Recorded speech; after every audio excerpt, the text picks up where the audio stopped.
Thank you, Benson and Hodges, as well, for the 38 months. Were you surprised at how heavy it was? Not really.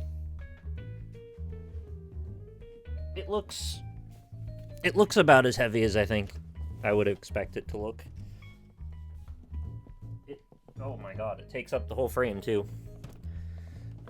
Should be interesting. We'll have to go kind of one thing at a time here. Maybe I'll back off a little off the camera. So on the front of the box, 4K 120 it says in the corner here.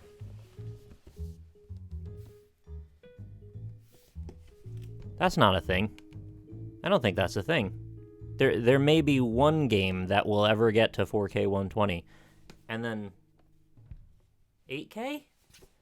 What's going on with the 8K? That's not really a thing either. That's like you're very hopeful. Upscaled? I mean, we're not really doing hardly native 4K at even 60 FPS. We're lucky if we can get to that. Not going 8K. That's not a thing. Oh, for media. 8K possibly with... yeah. So maybe it's just for Blu-rays then. Kind of vaguely misleading putting that on the top of the box like that. Maybe it is literally possible, but it's not going to be possible for the main purposes of this. And I really don't think you're going to run into much, if any, 4K at 120. That's really not a thing. Again, I think if we can get, like, 4K at stable 30 is going to be alright. I think that's likely to be true. I don't really think there's going to be much stable 60 even. Not at 4K. Maybe upscaled from 1440p or something. So yeah, that's a little shady. So on the back it says, play like never before. Lightning speed. Harness the power of a custom CPU and SSD with integrated I/O that rewrites the rules of what a PlayStation console can do. That claim... yeah, sure, whatever. I mean, it's a bit buzzwordy, but it's fair enough, I guess. The claims of it being integrated I/O and the SSD, that's kind of the big deal here. As far as hardware iteration goes, the lack of loading times in a lot of cases is substantially improved. At least that's what I've heard. And obviously it's, you know, higher spec hardware too. Breathtaking immersion. Discover a deeper gaming experience and support for haptic feedback, adaptive triggers, and 3D audio technology. 3D audio technology, I believe, is not ready yet. I think that's like early next year. The haptic feedback and adaptive triggers, well, we'll feel those in a bit. Seems real.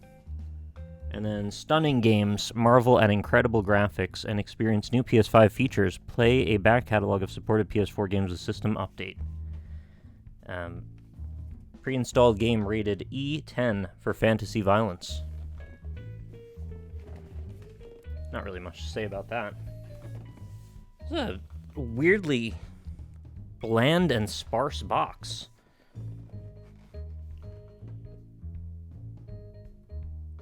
And just looking at the bottom of it, there's like not hardly anything else to even comment on. It also is 825 gigs. So I think it's something like 620 gig usable space, which obviously is not nearly enough. But it's compromise they made for the sake of being able to use an SSD. SSDs are still kind of expensive, so... yeah, we'll see. Probably going to run through that space real fast. It's going to be a lot about re-downloading games this generation, at least until you can buy another SSD to fit into it somehow. I forgot if it's expandable. Might not be very well. 667 according to Polygon. Cool. 3D audio equals binaural stereo. Yeah, so they've apparently taken a new approach to audio with this iteration, or at least they hope to. Supposedly they're doing something with the proprietary headset with this claim of 3D audio. I've heard a lot of buzzwords about it. I don't know how much of it is literally going to be the case to be true.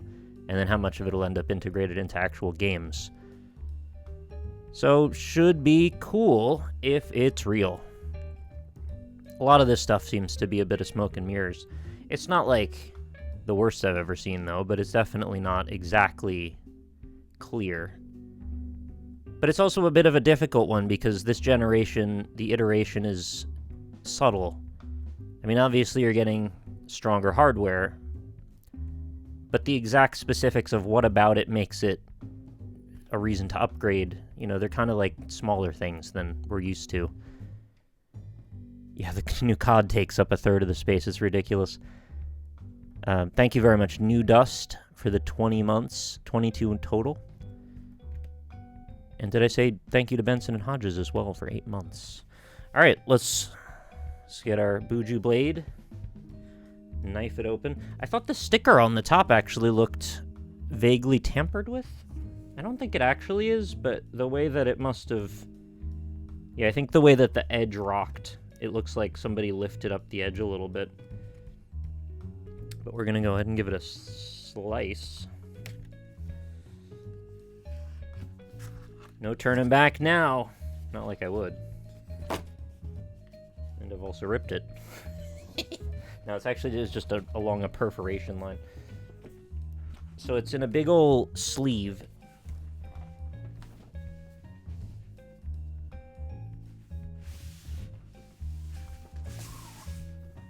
Like a briefcase you pull out.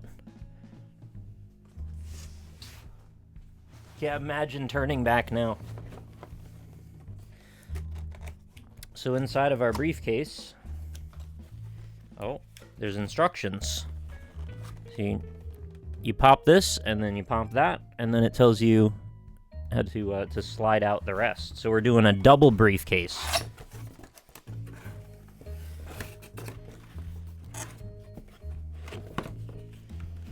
Okay.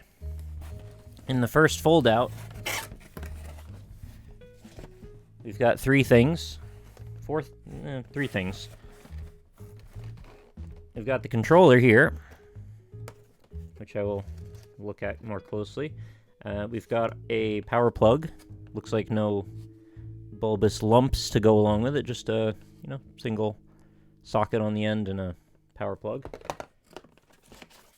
And our manual. They still give you those. Surprised you don't just download it, or it's not like on the hard drive. So first things first.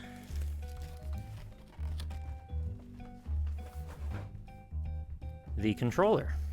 This is my very first experience with the brand new DualShock 5. I've gone on record as to say, not a massive fan of the look of this controller.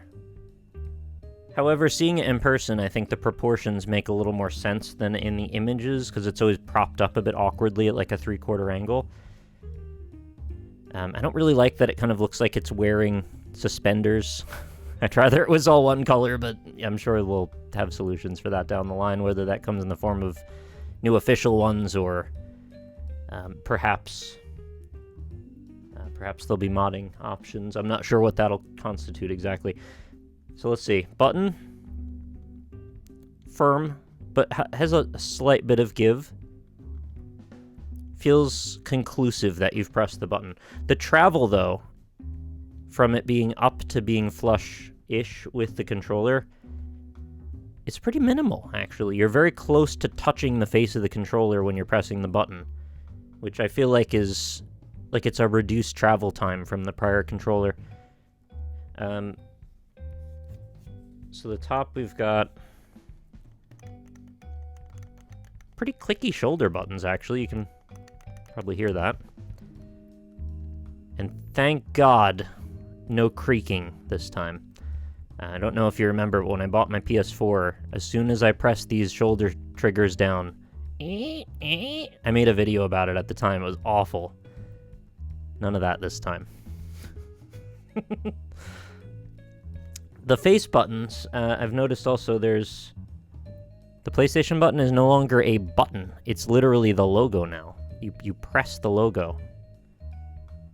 That's a bit odd. I don't know about that. It's not a huge deal, I guess, but it's only the logo. Oh, the controller's Got some juice in it. Starting to glow. D-pad. Feels okay. Yeah, can't complain.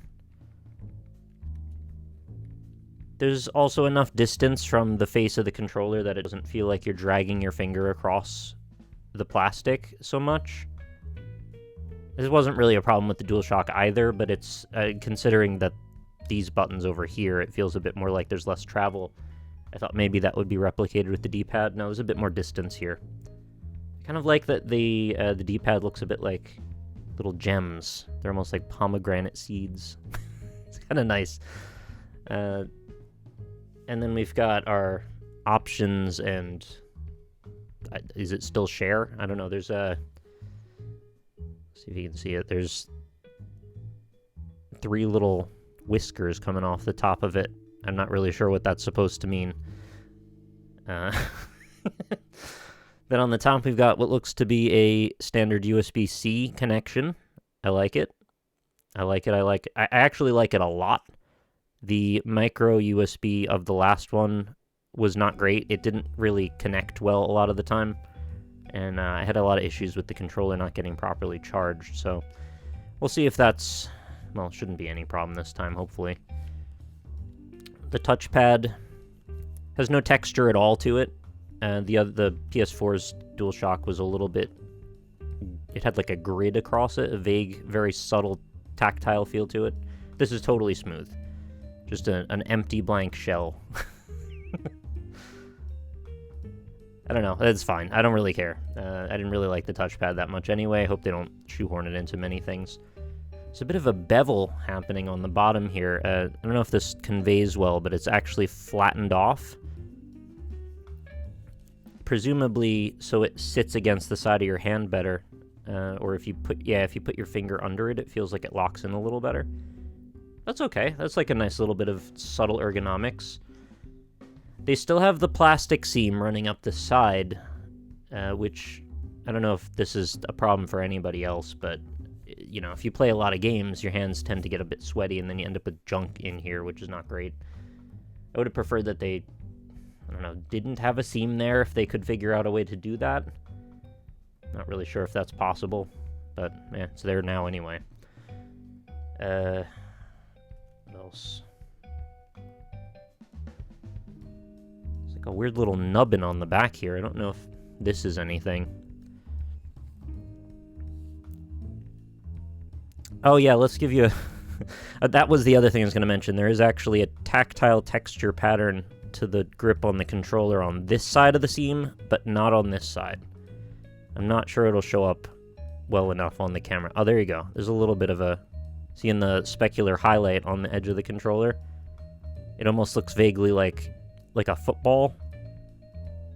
There's actually a very, very subtle little bit of texture there. It's not very extreme. Like, you do notice it on your hands, but it doesn't give you, like, extreme grippage or anything. It also goes underneath on the interior edge, which actually is probably more useful here on this edge than it is on the outer perimeter. You get more of a grip underneath it than you do on the outside, but depends how you hold. The analog sticks feel firm. They have a pretty strong retraction to them. When you let go, they snap right into place. Hopefully no problems with dead zone. We'll see. That's, you know, a problem for later. And then there's this button, which I'm not actually familiar with. It looks like a mute button, according to the icon underneath it. There you go.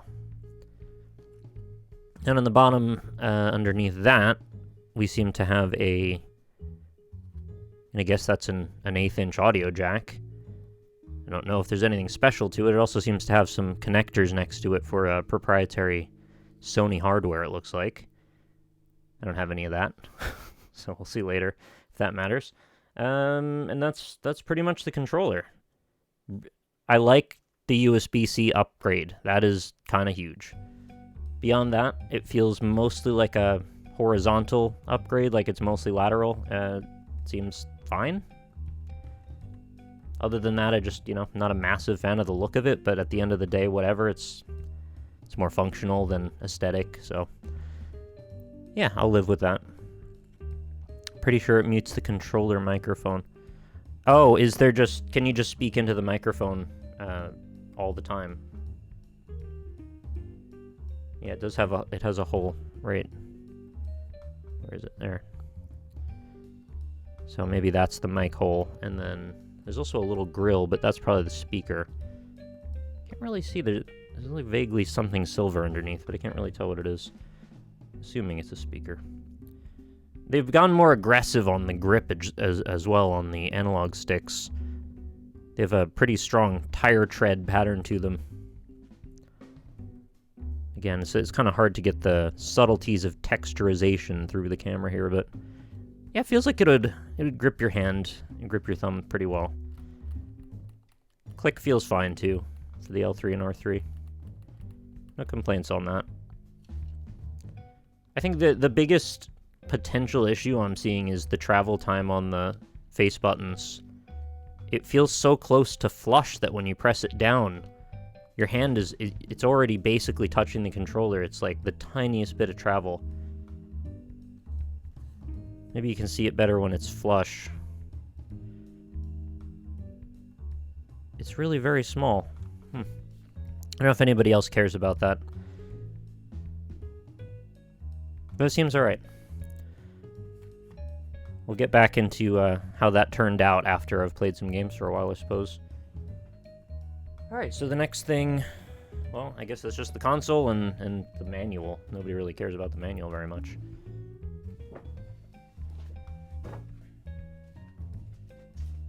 Unless there's surprises. Hey, literally the devil, what's up?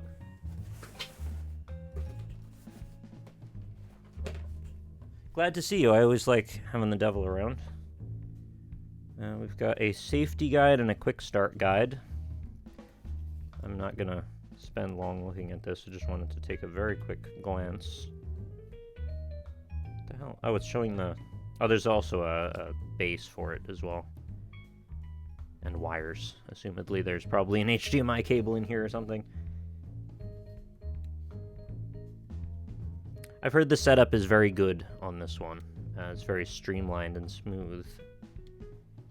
I'm not going to show the setup part because, well, I have to get the thing set up before I can stream it, but I just wanted to open the box. It's got a couple languages in here, that's mostly it. It's just showing you how to put together the stand and quick start stuff. Then the safety guide is the same thing 5 times in different languages, it looks like. Yeah, it's like actually 4 pages over and over again. Typical. There's probably a couple of things to glean from that, but I'm not going to spend any time on it. Got our wire, as we said already. A couple of things here. We've got the base stand. It'll come in not particularly annoying packing material. They're not all completely shrink-wrapped closed. I kind of appreciate that, actually. The stand is very strange looking. They showed it without color, and I was like, what is this, a canteen? Or it's like the Japanese symbol for a melon? It's a very strange looking thing. I may actually have to look at the quick start guide, because I don't really understand why there's pliable hinges and things on this. Well, presumably this is just going to click into the bottom or something. And then there's this little grabby arm on the side of it. Well, not super often that I'm confused by a stand, but here we are, 2020. Next up, HDMI cord. Looks short. It's, is this even 3 foot? I have a lot of these at this point. I will probably use theirs, though, because I prefer... Well, as long as it reaches, I prefer a shorter than a longer cable, because then you end up with excess. Hi, Lynn.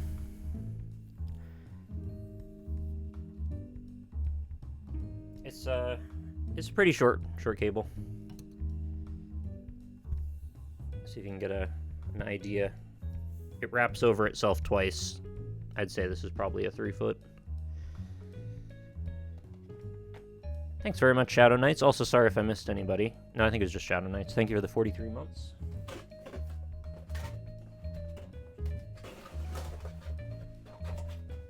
Okay, so our top tray comes out. Oh, I almost missed the charging cable, which is indeed...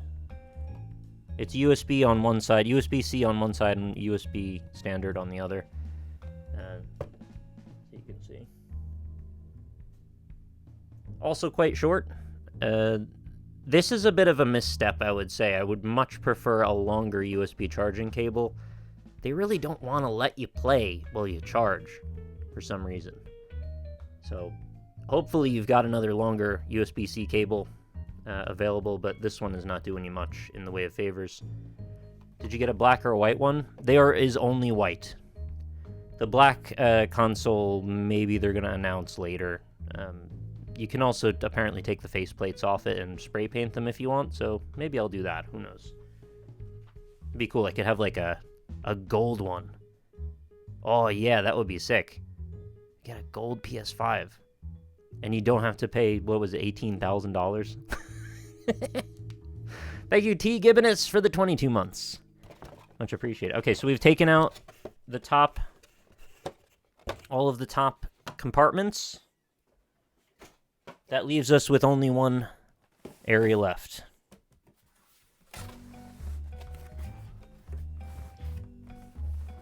The primary console chasm. You know what's in there? It's a PS5.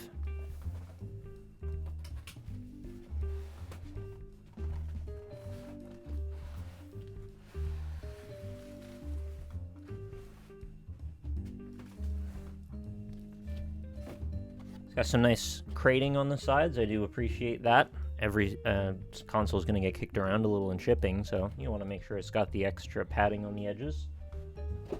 They're also not extremely annoying. If you had to repack this, it should be quite easy to find the ends.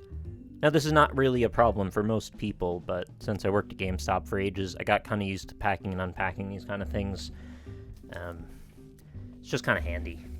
If you needed to reship it or who knows what else. Recyclable, too. Also a good point. Alright. Here we go. The main event. I love that the outside does not take fingerprints. It's a big boy. It's a big bad boy. And it's very oddly shaped.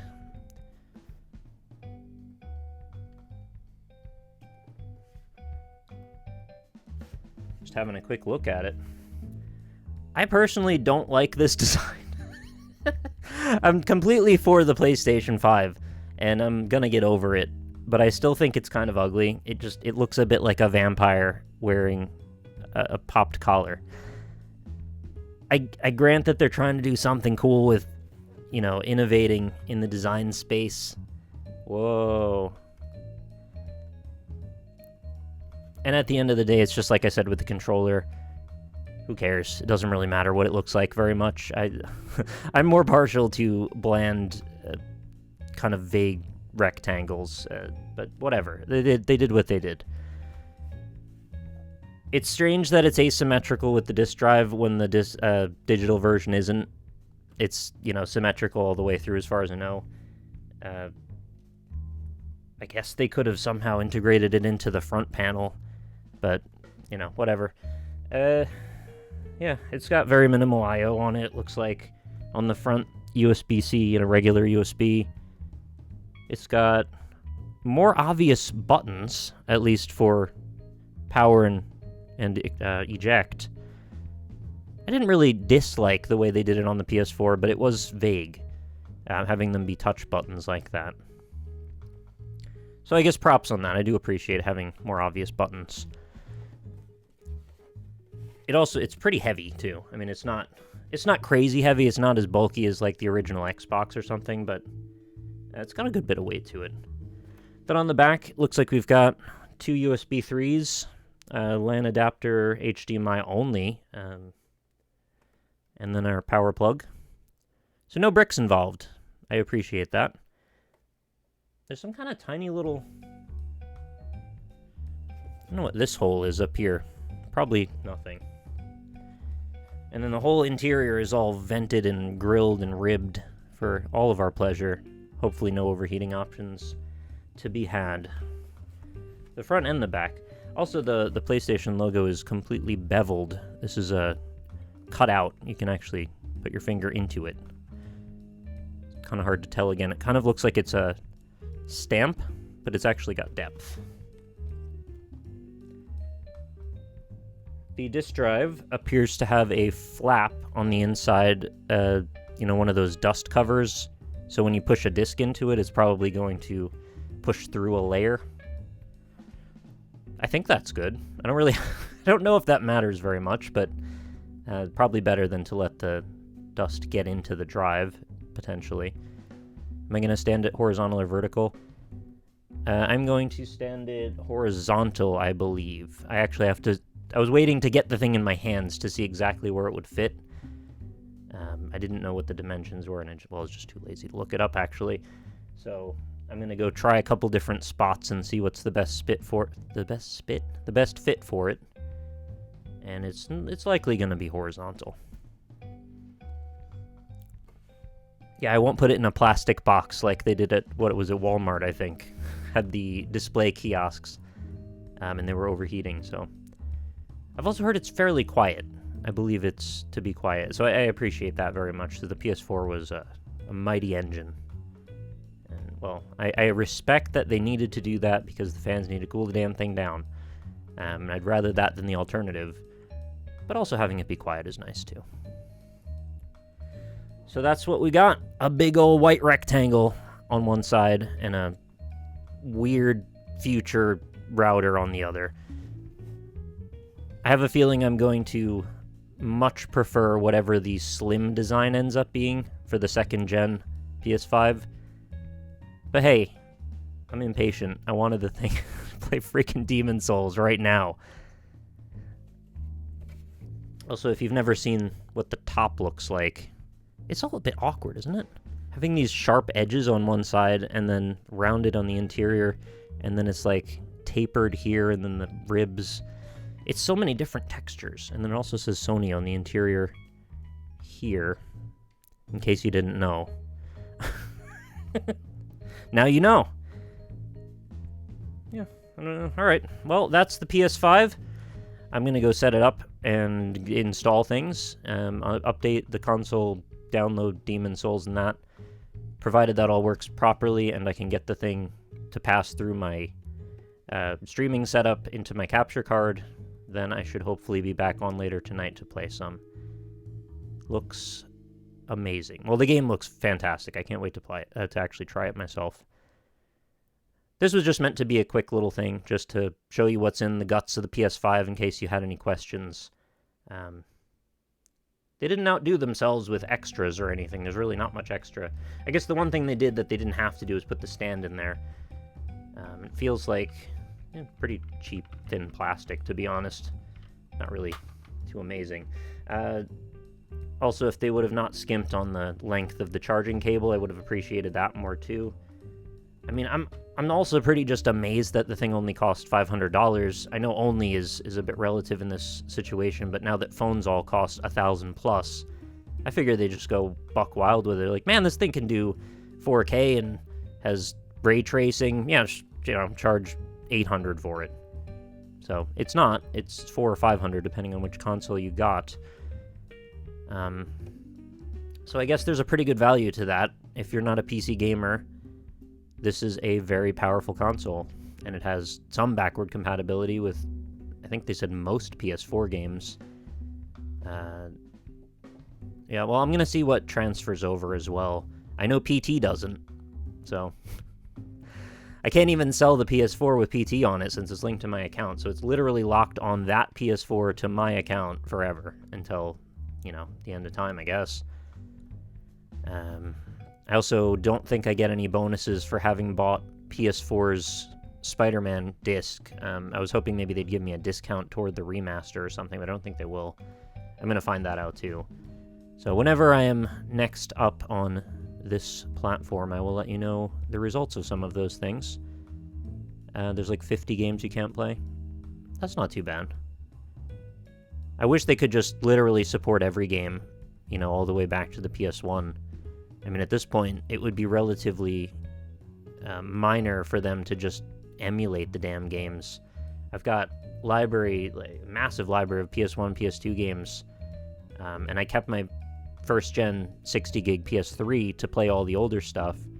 So thankfully, I at least can only have... If I had my PS5 and my PS3, I would be able to play the whole PlayStation library, which is close to being a good solution. If we could just consolidate it all into just one box, even if it's a sort of weird router box, I'd be pretty happy with that.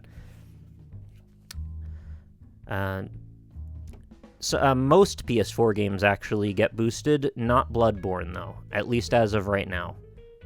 It's not unheard of that maybe they could come back to it down the line and maybe they'll patch it. But a lot of games are actually seeing frame rate increases or resolution increases or both. Digital Foundry did a really comprehensive video on that, so I would refer you to check out their video on the YouTube Digital Foundry channel, and you should be able to see a lot of details on specifically some of the changes that were made for that. They're waiting for Bloodborne remake by Bluepoint, I hope. Well, we'll see. They've had their hands full for the last 3 years working on Demon's Souls, so if they do get around to it, that would be pretty sick. I don't think we need to remake the damn game, though. I mean, just, unlock the frame rate would be nice, but then again, a lot of the interactions are all governed by the frame rate, so that kind of breaks a bunch of things, but Lance McDonald did it, so... He's a cool guy, too. You should check out Lance McDonald. He's done a lot of work in unlocking cameras and getting into the guts of some exclusive PlayStation games to try and figure out stuff we couldn't normally tell. You've probably heard of him by now. By the way, hi, Crazy Mike. I did manage to get a PS5. Yeah, I was very lucky.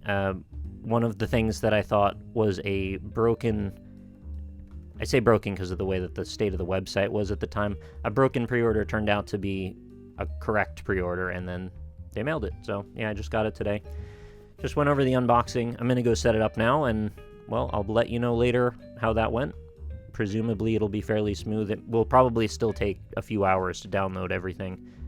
I think Demon's Souls is at least, 40 gigs plus, maybe 60. So, should be good, though. I'll see you guys around. Thanks very much for popping by. This will probably go over to YouTube, so hey, YouTube. I might be seeing you more. It looks like Twitch is falling apart these days, so maybe I'll see you. All right. See you later, everybody. Thanks for coming by.